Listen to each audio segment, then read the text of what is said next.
Bonjour, je suis maître Corinne Judicellian, avocat à Paris, et aujourd'hui je voulais vous parler de la question des conjoints de Français. On vient me voir souvent à mon cabinet en disant « mais j'ai le droit à avoir un titre de séjour, je suis mariée avec un Français ou une Française ». Eh bien, ce n'est pas si simple que ça. Pour obtenir un titre de séjour alors que vous avez épousé un Français ou une Française, il faut avoir obtenu dans votre pays d'origine un visa long séjour conjoint de Français que vous allez ensuite échanger au bout d'un certain temps quand vous êtes en France contre un titre de séjour si vous vivez toujours avec la personne. Si vous n'avez pas obtenu ce visa conjoint de Français long séjour, on peut également vous accorder une régularisation, mais c'est plus compliqué et c'est plus long.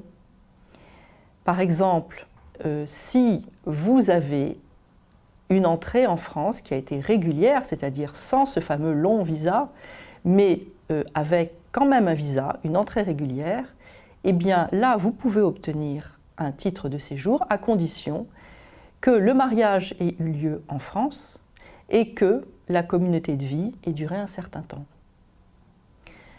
Mais il y a des conventions qui permettent d'obtenir assez rapidement après le premier titre de séjour ou après ce fameux visa long séjour, une carte de 10 ans qu'on appelle la carte de résidence.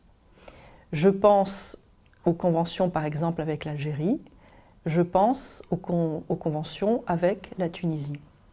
Bien entendu, lorsque vous disposez d'un titre de séjour conjoint de Français, cela vous oblige, si je puis dire, à partager la vie de ce Français, à partager une communauté de vie, et si on vous demande la preuve de ce partage de communauté de vie, il faudra produire un compte en banque, par exemple au nom des deux personnes, ou des factures EDF au nom des deux personnes. S'il n'y a plus de communauté de vie, vous risquez de perdre ce titre de séjour de conjoint de Français. À deux exceptions près. Si cette vie commune a cessé parce que le conjoint français est violent et a fait que la vie était impossible, et que vous êtes parti, alors là, vous pouvez, à condition de rapporter la preuve des violences, conserver ce titre. Il en est de même dans certaines conditions et au cas par cas si le conjoint est décédé.